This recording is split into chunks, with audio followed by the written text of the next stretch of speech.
Hello and welcome to episode 7 of the Fitness Pollinator podcast. I'm your host, Travis Pollen, and I'm joined today by an awesome guest. I first caught wind of him a few months ago thanks to some sexy photos of himself he shared with the internet, and now he's showing up everywhere on the online training world. Not only is he ridiculously good at distilling fitness info, as well as helping his clients reach their goals, but he's also a genuinely nice dude. Without further ado, I welcome Jason Helmes, or Helmes.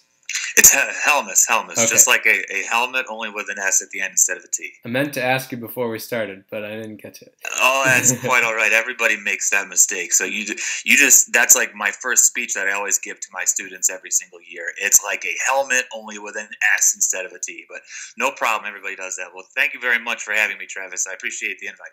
Thanks so much for coming on. So, Jason, you are the owner-operator of Anyman Fitness. And tell me a little bit about you and how you got into training. Sure, absolutely. My story is relatively common, I believe, at least in the online training world. I was an athlete in high school and in college. I played baseball and basketball, and I actually attended Eastern Michigan University on a baseball scholarship. And after I hung up the spikes, the lack of activity caused some balloonage, and I definitely got out of shape. I was spending, Friday and Saturday nights at the bar, doing the drinking route, the smoking route, the staying out till 2, 3, 4 o'clock in the morning, and then polishing it all off with an extra large pizza, that sort of a thing, which was okay for a while, but my wife and I had our first child in 2010, and when that happened, I kind of took a look at my lifestyle and took a look at the person that I was, and I kind of realized I didn't want to be that person any longer, considering I was now setting an example for other people. So I kind of got interested in training. I've always been interested in athletics and in athletic competition, and that whole time as I was putting on weight and treating my body like crap, I was still training. Like, I was still going to the gym. I was still lifting weights. I was, and I would balloon between 300 at my heaviest and like 250. And like when I would go to the gym and I would do the constant cardio route and the pump and tone crap, like, the nothing but bench presses and curls and that sort of thing. And I wasn't getting the results that I was after. And I remember, I had kids, and I knew I wanted to have a better physique. I knew I wanted to be healthier, and I would look around the gym, and I would see lots of people with better physiques that had less body fat, that were more masculine, that were stronger than I was. And I was sitting here wondering, what the heck am I doing wrong? Like, I couldn't understand what I was doing wrong. And looking back, I really had no plan. I had no vision. I had no set parameters to go by. I was just doing the old wing it routine. I wasn't writing anything down. I was, what am I going to do today? Okay, I'll try that. I'll try that. And I would lift hard, quote unquote hard, but I didn't really know what that was or what that meant, what that definition was. So really, I just kind of became a student of the game, and I started researching, and I started getting really into the evidence-based fitness world. I don't think many people go that route, because when you're trying to better yourself, what are your media outlets? You're going to get on MSN Health, you're going to get on Yahoo Health, and not everything on those sites is terrible, but there's just so much confounding information. This says sugar is terrible, and there was just a study this week that came out of bacon and red meat causes cancer, and you never know what to believe, and that's kind of my information sources up to that point. Why do you think? I'm sorry. Go ahead. Why do you think that? Like, I almost feel like people like you and me got lucky, like that we found the information sources that we did, and we didn't get stuck in that like MSN Yahoo Health crap, because I feel like the majority of people do, and then they're still for years doing their bench and their curls and having no plan and not getting the results. 100%. It's the availability factor. I think actually Tanner Bays had an awesome article on strength theory that came out just last night, I think. I read it. I talked to him about it. It was an amazing article, and it was on the availability bias. And you are going to believe whatever's available to you. And that's what's available to people. And I totally agree with what you are saying. I consider myself lucky. I look at myself now, 34, as opposed to like 29, 30 when I got into this. And I was like, how did this all happen? How did I get down this rabbit hole? How did I change everything in my life and really cause like ripple effects with like the others around me in these 4 or 5 years? And it's kind of interesting. The turning point was was when I very first started, I became a huge carbophobe. Like I was totally into like the insulin theory that insulin is a storage hormone and yada yada yada. That's been debunked, but there's still a lot of people that are living that myth. But I was on a low carb blog, and somewhere in the comments, I was reading the comments, someone mentioned Martin Birkin and lean gains, like way down. And I'm like, what's this thing? Oh, okay. So I typed into Google lean gains, and I guess as they can say, the rest is history. Because I started reading that, then that got, you're introduced to all kinds of different branches through him and through Lyle McDonald and Alan Aragon and the Andy Morgans of the world. And then all of a sudden, boom, here I am in the evidence-based fitness world, which is, yes, producing 1,000 times the results that just the Yahoo Health or the whatever route was giving me, for sure, man. So it's funny, like sometimes we're so immersed in our own world of each other as evidence-based practitioners that we forget that there's so much just blah information. And I think that's why you can never go rehash the basics too many times, even though you and I might be sick and tired of reading it. Like you reach a new person every time you talk about doing squats and doing deadlifts and totally eating the right way. And totally, I think a lot of people are intimidated by things like that, things like squats and deadlifts. They're intimidated by the idea of making fitness a lifestyle. That's a scary thing. That's not a small change. That's a massive undertaking, and it's hard for us to like wrap our minds around change that is that big. For a guy like you or a guy like me, that this is like what we do. We try to eat on point and we try to lift on point. We show intensity when we go into the gym.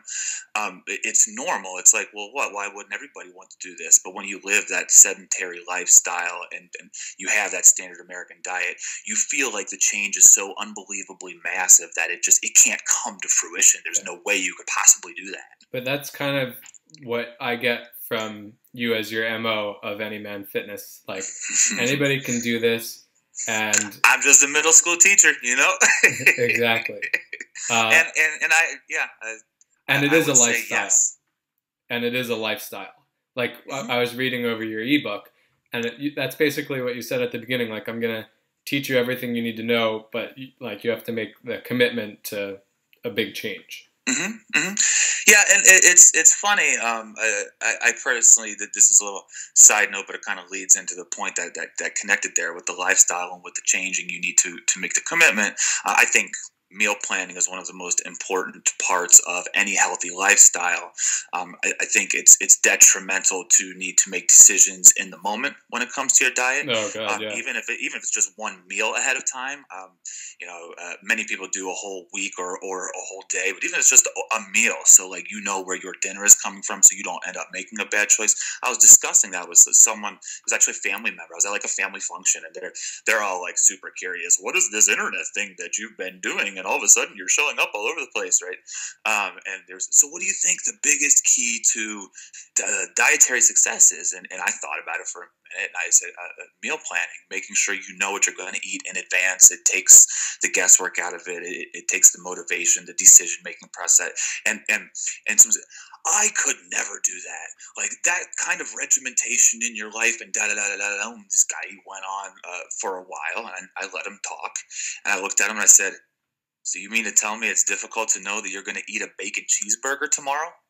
Like, I mean, how is that a tough thing? It's the perception of the stressor is obviously way worse than the actual stressor itself. Like, it's not like I'm planning my meals and I'm eating nothing but like tilapia, broccoli, and almonds for like 6 meals a day. Right. Well, yeah, and your approach it's not like that. I mean, no, you can have whatever as long as you are following the plan. And then you even have times where you're not following the plan, and that's okay. Mm-hmm. I think there's a psychological advantage whenever someone's, oh my gosh, I got this social event, I have this dinner out, I have this big holiday, what should I do? I'm trying to hit my macros, and here's the meals that are going to be available to me. Should I do this? Should I do that? And I go, here's what you should do. And I don't know, am I allowed to cuss on here? So here's what we should do. Don't eat like an asshole. Like seriously, like we think like we're either dead set on my protein, carbs, and fat numbers, or I'm at the buffet and I'm just going to town. No, just be smart, eat some protein, eat some veggies, have a little touch of carbs and fat, maybe have a cookie for dessert. You'll be fine. Like life will go on. Like that's it. We're trying to build healthy habits here. It's not all cut and dry, you know? As I was reading the ebook, I saw 0 for the carbs on the off days, and I was like, I'm reading this wrong. Like I must have missed something above it. And then I read it afterwards, and you explained like you're not going to get 0 carbs. It's just like it's a goal, or it's like, and you know, you're not counting veggies and stuff, but it's so that you have something. It's like in psychology they call it an anchor. So 0 is where you're starting, as opposed to, oh, I'm trying to get 30, but then I go over. So if I'm at 0 and then I go over, that's better than being at 30 and then going over. I have an interesting. I like that anchor. I have my own little analogy that I like to use with people. I say, you know, if you have a colonial home, like my wife and I, we're upstairs. Actually, this is in our bedroom right now, right? We're upstairs. It's the middle of the summertime. It's 90 degrees, and we like it to be 74 degrees in our bedroom. Well, if we set the thermostat, which is downstairs, at 74 degrees, it's going to be 78 degrees in our bedroom. So I don't go call up the air conditioning man and say there's something wrong with my thermostat. I set my thermostat at 71 degrees, then it's 74 in my bedroom. Like, I mean, what is a calorie? You know, obviously a calorie is like a scientific measure of something, but as long as we're showing consistency in our diet, whether we call it 0, we call it 30, we call it 50, like no matter what we call it, like it's just some sort of, this is algebraic in nature. You're hearing like the algebra teacher talking about constants and variables and how they all work together and being consistent and manipulating equations and stuff. So, but I was a math minor in college, so that stuff floats my boat. Math minds unite. They made me teach social studies this year. I'm learning a lot about ancient civilizations. That was my minor in college, was social studies. Wow. So I know. Math major? Or actually, I was a triple minor. It was elementary education, and I just got a middle school endorsement. And it was Eastern Michigan University does a triple minor, and my 3 minors were math, social studies, and structures of discipline, which was kind of like a fine art / classroom management-ish type education minor. And then I went back. That was at Eastern Michigan University, and I actually went back and I got my master's from the University of Michigan, Dearborn campus, which is about 20 minutes away from the Ann Arbor campus. And I got that certification in middle school mathematics, like an emphasis just in middle school mathematics. I'm actually certified to teach 7th grade through 12th grade, all math and history courses. That's a big range because you're going from pre-algebra to calculus. Yes, it is. And luckily, the teachers that have those like super elite math classes, they don't want to give those up at all. So they would never like just throw me up there, hey, you're going to teach AP Calc. They wouldn't do that to me. That's of course. Which is good too. I'm not Greg Knuckles or anything like that. I do school at not many of us are Greg Knuckles. Seriously, in more ways than one.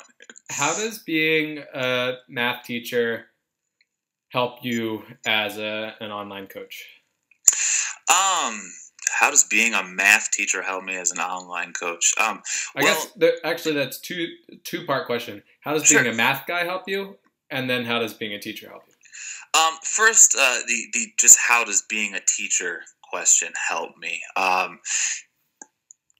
It makes it a lot easier to think like the student, to think like or the trainee, to think, to be an open book, to be a blank slate, and to not understand information, to not understand the frameworks that we've all created in our minds. That's how the two of us and others that are in our position can disseminate information effectively.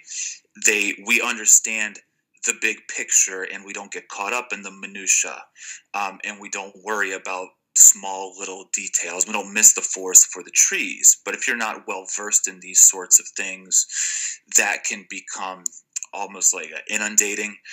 You end up getting paralysis by analysis. You don't know what to do. So it helps me to always be thinking about simplifying things. It helps me to, one thing about teachers is that they are relentless in improving their craft. Yeah. They never really rest on their laurels, and that's really helped me as a coach as well. I think just about every week I add an extra little wrinkle or an extra video or a few extra exercise. There's always something that I'm improving, and I'm always thinking in terms of improving. One thing that teaching, I think that it's almost like, the success comes when opportunity meets preparation. Mm-hmm. And when I started about, it's been a year and a half ago with photocracy, the fact that it was a big group setting and the fact that I was a teacher was like a match made in heaven. Like, it was just like, boom, and all of a sudden it just took off. I was floored, and I still am in many ways so floored that it's become what it's become over there on photocracy. But the fact that I understood how to create a system to get large amounts of information to large groups of people simply and effectively just made an absolutely massive difference for me. So the teaching mindset of constantly improving your system and optimizing things and trying to help, trying to simplify information, knowing when to, and it happens on the online training just as much as it does in the classroom. Sometimes a kid needs a swift kick in the ass, and sometimes they need a hug, and let's go on a walk and let's talk this thing out. And even if it's, via a Skype session with a client or over an email, sometimes people will be happy as a client. There's always going to be the people that you give them stuff, they do awesome, and yay, it's all roses, butterflies, and rainbows. And then there's the opposite of that as well, and being able to read people and when to talk people up and when to, dude, you need to really get on top of this now, and to be able to walk that fine line. I think having over a decade of experience in the classroom has really helped that. The math teacher parts, obviously, training has loads of mathematics that's involved in it. So whether it's the dieting, coming up with proper macronutrients, estimating someone's daily maintenance or their TDEE, or aiming for appropriate goals for their body fat percentage. It's all math related. And it's all algebraically related, kind of like what I was saying before. We have a lot of simplifications that we use. Just for example, one of our simplifications is if there is a lean meat, we're just going to call it 100 grams of protein, 0 grams of fat. And that always throws people for a loop. Well, Jason, I'm eating ham, and there's like 4 grams of fat in there, and there's only 92 grams of protein. I just call it 100 and 0. It'll be fine. Yeah. Well, how can we do that? And I'm like, it's a consistent application of an incorrect calculation. And when you consistently apply something incorrectly, it will all even out. Right. The law of averages is going to take over 10 time. Sometimes you're 10 above and sometimes you're 10 under, then you're at 0. Which is where So what does it matter? And like those sorts of concepts, after people going, hold on, what? So I kind of do sometimes say, all right, like just trust me on this one. Let's just see what happens, and I'll just show you through practice instead of theory. I'll show you that it works. And so, oh my gosh, it works. I told you, you don't have to count every single thing. Just you got to make sure that you clear out the big rocks, and everything else will kind of fall into place. Mm-hmm. And also, so it seemed from your book that basically you've tried everything, and still am, man. I'm still mixing it up on myself. Yeah, but you've really figured out what works and made a system that you can apply to anybody, and as simplified as you could.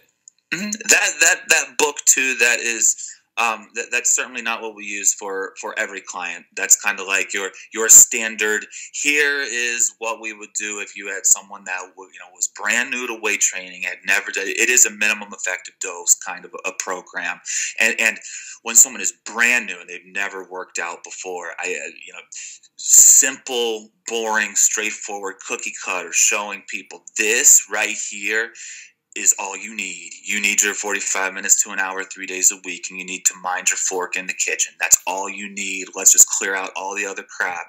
And that is oftentimes what we will give a brand new client or a brand new trainee. It's not going to look exactly like that. It'll be tailored for the equipment that they have, right, and for their own specific dietary restrictions. And then usually after those initial 12 weeks are over, then we'll go, okay, now that you kind of understand how this works, now you're invested, now you're bought in, let's start talking about some other strategies. Now you're starting to live the lifestyle. You did it for 3 months. Let's continue on. Now you're allowed to do the bicep curls. Now you can do the curls for the girls. Yes, sir. Okay. That was interesting. I forget where I read it from you, but talking about not doing isolation work when you're trying to diet down because you just don't have the resources for it. I thought that was really, really interesting and really smart. Yeah, well, thank you.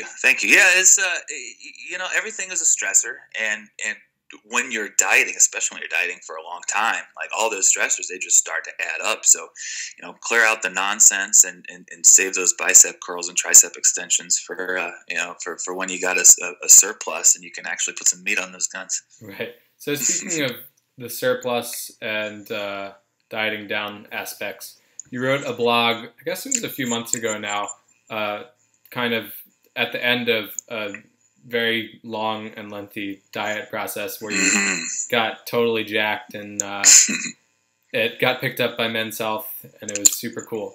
What was that dieting process like? I think it mirrored a lot of dieting. One thing that was really interesting is it's certainly not the first time I've dieted down to low body fat levels. Yeah, but you looked a lot better than you did 2 years ago, I thought. Thank you. The previous time, comparing the two photos, a lot more muscular. I think by my estimation, and Andy Morgan was my kind of he trained me through most of that cut and helped me out.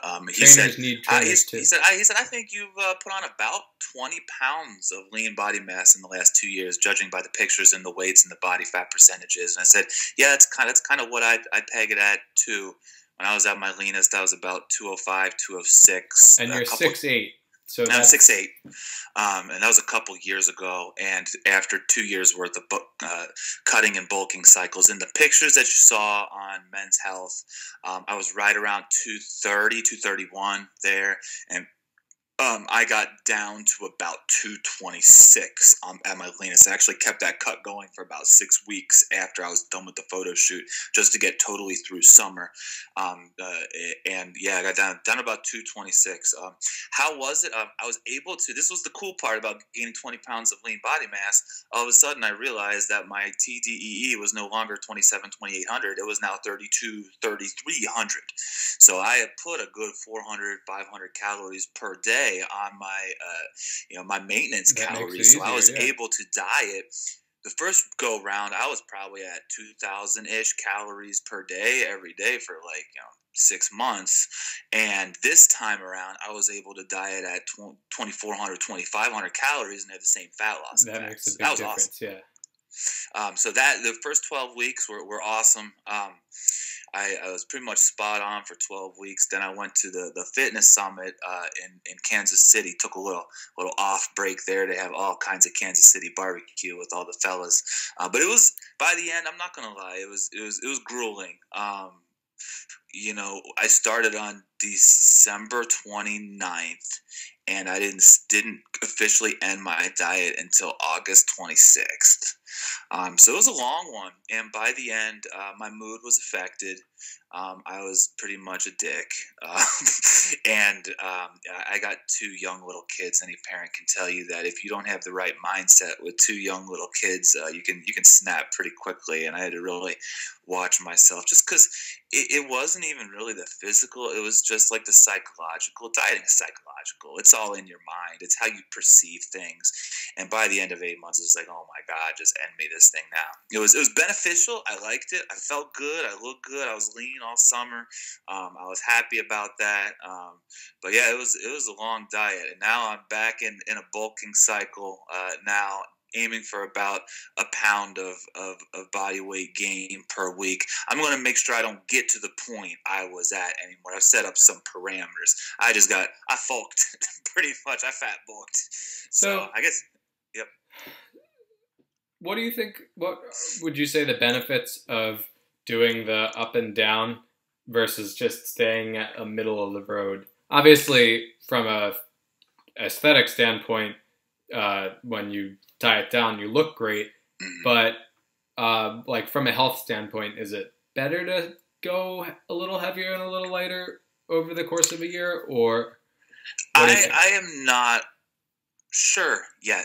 That's still something that I'm experimenting with personally. It's still something that I'm experimenting with clients. I do know that with clients, when they first go in there, they try their first all-in bulk, where they do try to gain pretty much a pound per week. It doesn't take long before they're unhappy. It seems, especially if it's the first time they've done it. Unhappy in what respect? With how they look? With body fat gain. Yeah. When you're gaining a pound per week and half of it is muscle, half of it is fat, 8 weeks come by and all of a sudden you gain probably 4 to 5 pounds of fat. You're bloated because you're eating more food. Your jeans are starting to get tight and you're going, oh shit, Jason, is this really doing what you're telling me it's doing? And chances are good that it is. And I have to say, you have to trust the process. You just have to, if this is what you want. If it's not what you want, we can talk and we come up with another plan. But if you really want to maximize, protein synthesis and muscle building, and you want to gain 8 to 12 pounds of muscle over the course of the next year, you got to trust in it. And then also when you're done, you need to have the confidence that you will have the discipline to diet it back off, and you're willing to go through that process again. And that's a psychological mind game. Some of these people have finally gotten to the leanness levels that they're looking for, and then you're telling them, hey, what do you want to do? They say, I want to gain muscle. Do you want to gain the max amount of muscle? They say yes. And then say, well, then you have to accept the fact that we're about to put fat right back on your body. Mm-hmm. And that's a tough pill to swallow for some people. So that's something that I'm extremely upfront with. Okay, you know how you're all happy because you're all cut up right now and you've got some abs? Yeah, those are going to disappear kind of quick if we go back the other way, just so that you know. And I'm torn about, because the bulking and cutting cycles for me personally have worked. I've enjoyed them, it's put appreciable size on me. But I don't know. Like, I've thought about that before. What if I didn't let myself get real fat and I just tried to stay right at maintenance for that entire 2 years? Would I look the same? Would I look better? Would I, it's the coulda, woulda, shoulda. I don't know. Maybe I could have kept that leanness the whole time. Maybe I would have driven myself crazy with the amount of dedicated dieting and counting it would have taken to keep my weight at that exact same level for 2, you know what I mean? Like, right.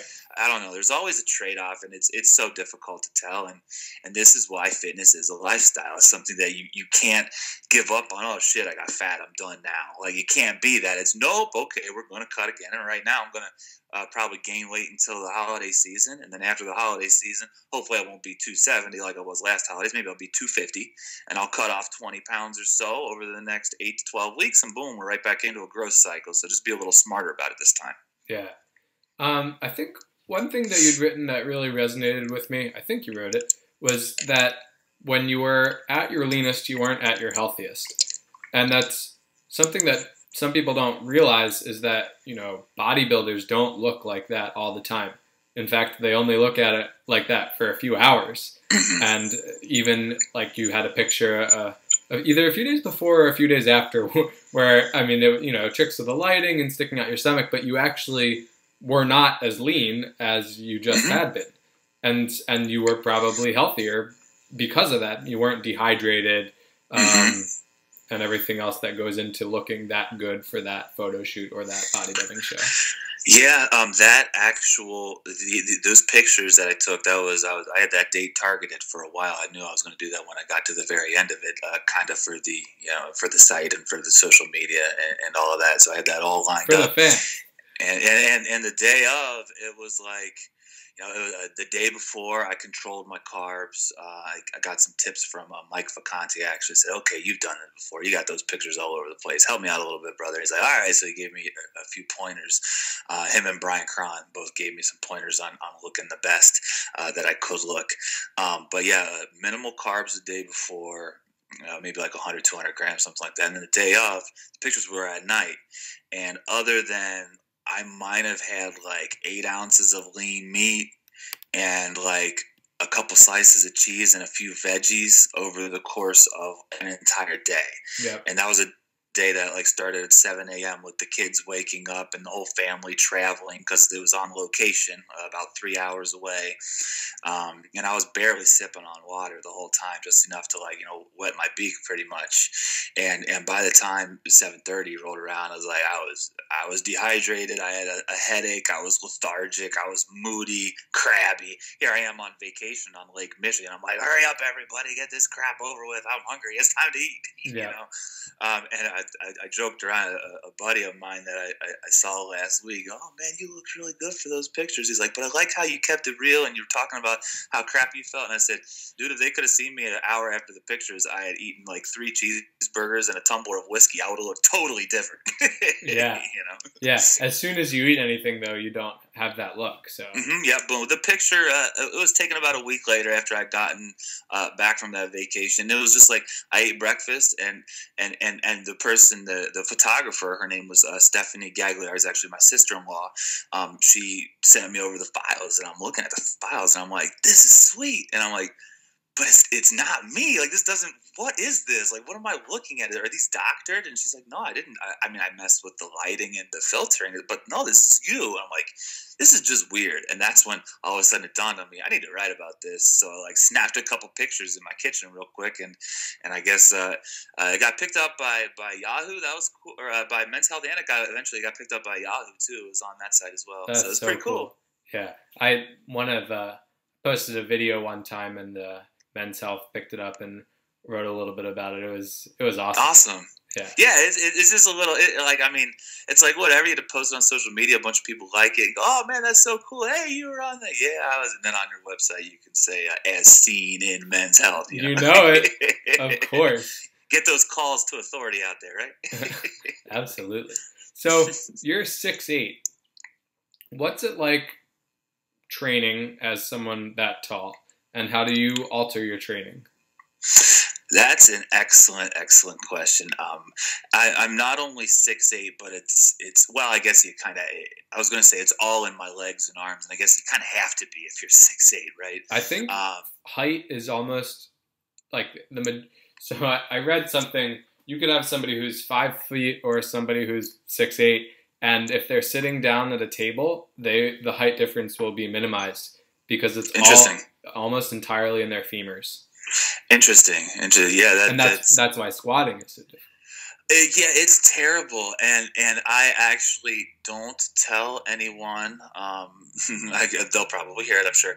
But I haven't done a back squat or a front squat in about 6 months. It's pretty much all leg presses, and I fought that beast for so long, man. I saw a video of your PR the other day.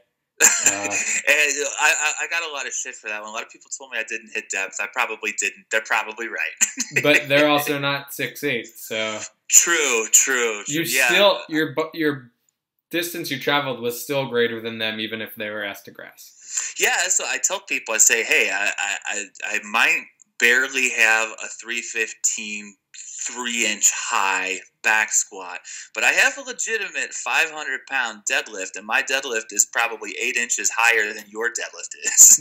Yeah, no, that's a really big difference. Yeah. I do pull sumo. It's way easier on my hips. Yep, I have a friend he's only 6'2", but we figured out pretty quickly that he couldn't deadlift from the floor, so you either elevate the bar or you pull sumo. And I do that as well. Rack pulls quite frequently, that sort of thing, just to elevate it a little bit.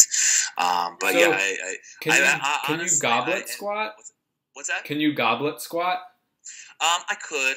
It's probably not going to be heavy enough what you can hold. Yeah, I'm looking for. At one point in my life, I was chasing the strength, chasing really hard, and for I'd say about the last 6 to 8 months or so, I've changed that focus. I've realized, you got to be true to yourself, and what are you trying to get out of training, and what are your goals? And my main goals.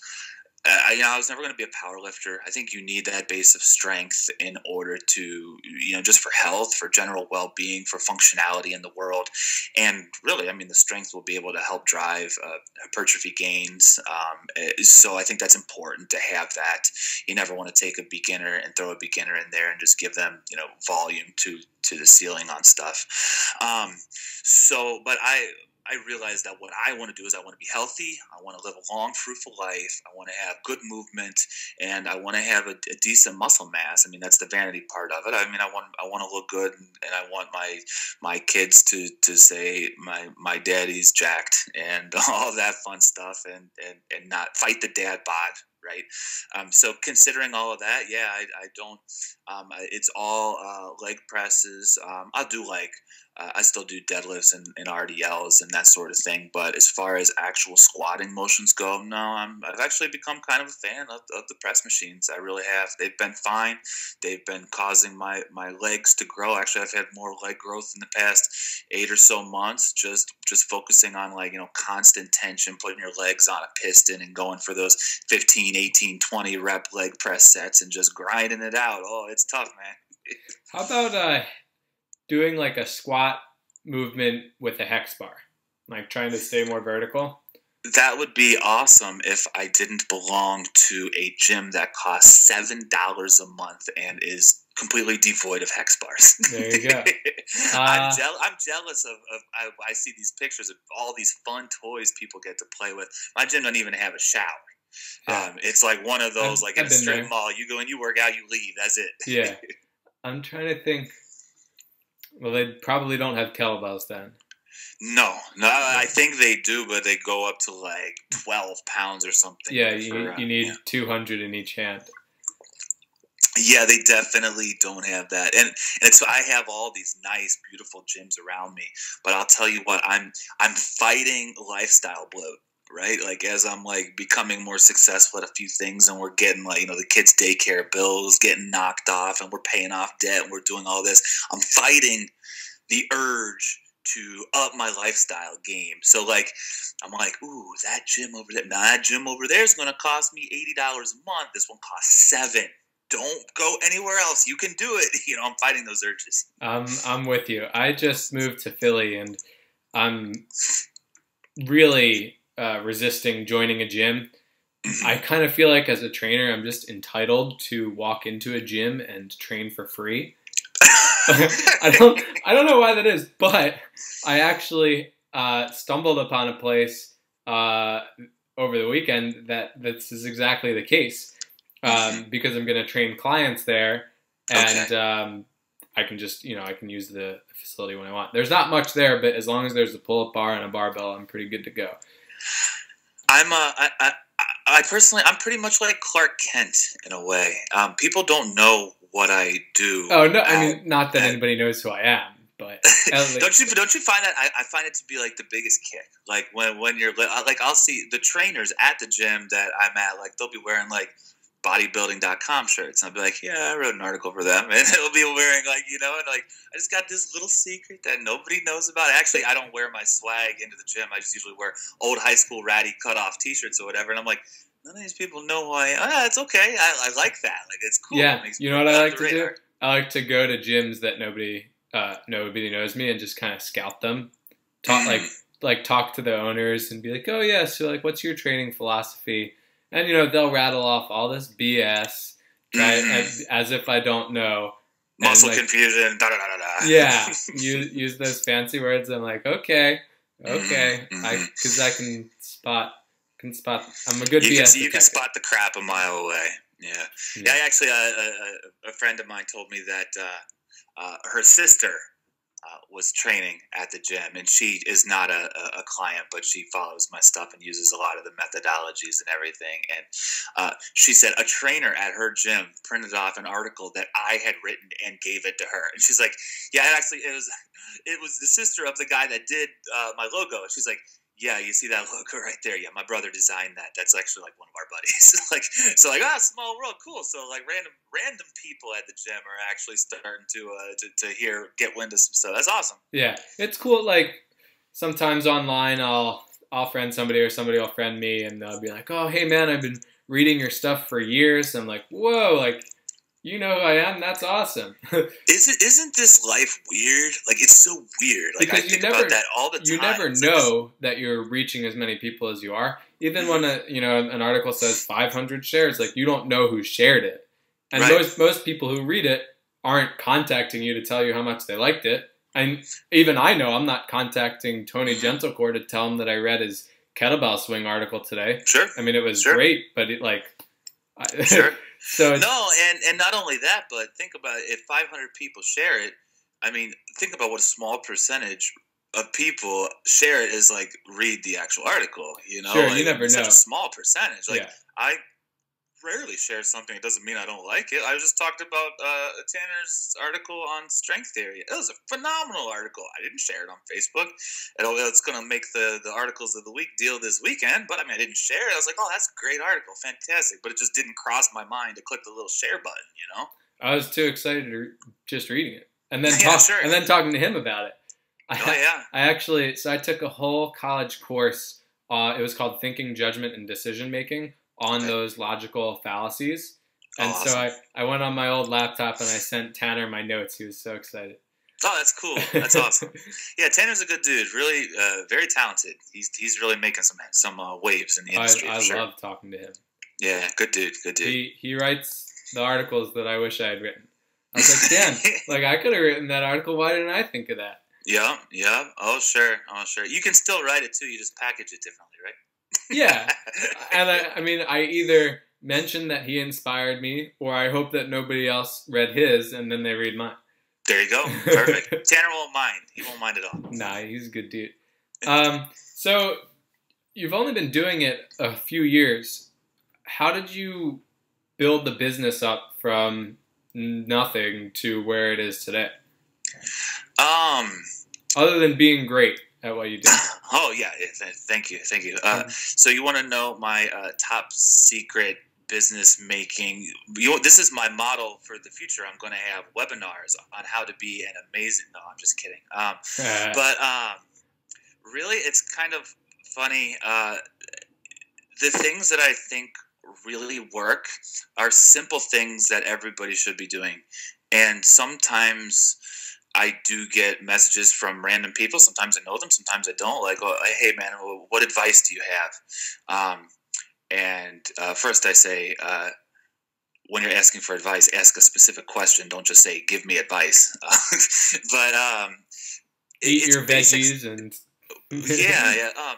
Really, one of the biggest things is be yourself. If you're not going to be yourself, then the things that you say aren't going to be true, and eventually that will come back to haunt you. I mean, it might take you a year or 2 or 3 pretending to be somebody that you're not. And I've dealt with that too, trying to impress certain people. And when I would first be writing, I'd be trying to write either above my knowledge level, above my skill level, or about things that I wasn't really passionate about. And that comes through. People see that. People can cut through that and know that this guy is full of shit and he doesn't know what he's talking about. So for things really started happening when I really started being myself, and I just started writing about what I was interested in. I think the psychological side is more important than the physical side. I started writing more along those lines, how to help your mental game. But say you're a brand new trainer starting out in the online game. What advice would I give you? It's like anything else. You have to put in your reps. Like you don't bench 300 the first time you bench. You bench the bar and then you add 5 pounds, and then the next time you bench 50. And that's what I'll tell people when they'll come to me. They'll say, "Well, what should I do?" And I say, "I don't think you can win in the online fitness game if you don't write. I don't think you can. I think you must have a blog. There have been a few that have been able to go another route, and maybe they could turn it into like a YouTube channel or podcasting. But I think people want to read the written word, and think about anybody that's had phenomenal success in the online fitness world. They're writing something, they're giving articles away for free, they're giving content away for free. So you need to decide what medium you're going to use. I would suggest writing. Not everybody is a good writer. Some people want to do the video route. That's fine. But whatever you're going to do, you do it consistently, day in and day out, and you never stop. And you keep faith that one day the turning point will happen. And when I first started writing on my blog, I knew right off the bat I got material for about 12 posts. And I was like, hopefully I'll come up with some stuff after that. Yeah, that's what I thought too. I had one. I was like, I don't know if I'm going to write again after this, but and then as you write, it's a muscle. It's like anything else, and the muscle will hypertrophy. It'll get bigger. You're flexing your idea muscle. You're flexing your creativity muscle, and all of a sudden these things will come to you. And the more you write, the better you get at it, and it all just starts snowballing. And it does get easier over time. And now, I mean, at this point, I put out 2 articles a week every week. I think I 10 different drafts that are pretty much ready to go. Like I could hit publish, boom, it's on my website, just on the back burner that, I got inspiration, I want to write, but I got to wait until the schedule dictates when they come out. Yeah. And I probably got another 15 topics on my cell phone. You just get better at that. But you got to put in your reps with anything. And when people come out, I'll say that you gotta write, man. You gotta, okay, yeah, I want to write. I'm gonna write, and they'll put out 1 article, maybe 2 articles. Shit, nobody read those articles. Well, nobody knows who you are yet. Like it's got to be consistent, daily basis. People got to know that you're not just, this is just something that he's going to do because he's going to try to get rich quick, like Mike Chang, and go live on an island somewhere or something like that.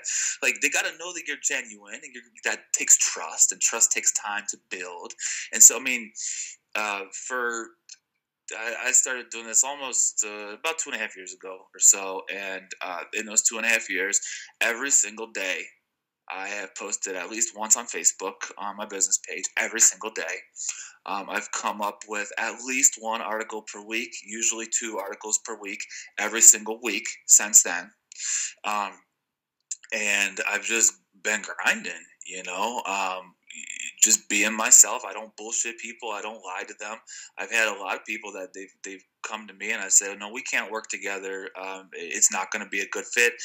Some people I've said, they'll say, I'm doing this and this and this and this and this and this. Okay, coach me. And I'll go, you don't need coaching. You're doing everything that I would do with you anyways. Keep doing it. Come back to me in 2 months and tell me how good you look. Just keep it up.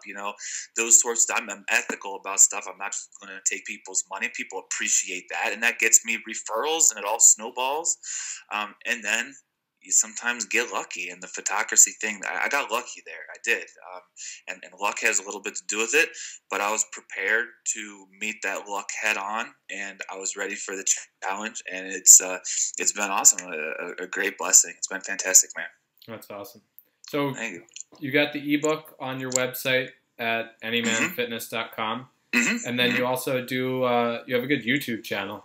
You do like weekly... That's just, it's actually kind of funny because I make those videos for the sole purpose of putting it on the Sunday. I have the gains of the week, which is like we highlight a client, and there's always like one topic. I'll pick like a question that a client has asked, what about this or that? I'm like, that'd be cool to talk about in the video. So I make a little 4 or 5 minute video, and I only make those videos to put on there so I can embed them in my website. Right. And then like randomly, people started watching them. Yeah. And I'm like, that's kind of cool. But I guess it makes sense. There you go. You start putting out material on a consistent basis. All of a sudden, people start reading it and watching it. And you're like, and I put out, I think I started this in like mid-August. So not a ton of time, but like 2 months, maybe 10 weeks. But yeah, that's actually starting to build. And I didn't even know it was starting to build. All of a sudden, I started getting emails that said, so-and-so commented, so-and-so liked it, so-and-so. And I'm like, the hell's going on? What do you mean? I just did them so I can embed them into a post. But yeah, that's cool. Thank you. That's awesome. Well, thank you so much for coming on. Absolutely. Yeah. This is fun, Travis. Yeah. For sure. Good time, man. Yeah. All right. Anymanfitness.com. Go check it out. The ebook is called Living the Dream, and it's a minimalist, no BS approach to optimize your life and your fitness. It's totally free, no strings attached. We've had about 2,500 people download the book, and if you read the book and you decide you want to do some work with us, by all means, we are here. But if you just want to read it and rock and roll, if you have some kick butt before and after pictures from using the book, I'll toss you one of these bad boys, one of the Anyman Fitness t-shirts if you make the site. I got to take a before and after. Yeah, I think you do, Travis. I'm ready, man. I'm ready. Sounds good. Very good. Come hit me up. All right. Thanks so much. Excellent. Thanks for having me. Talk to you later, Jason. All right.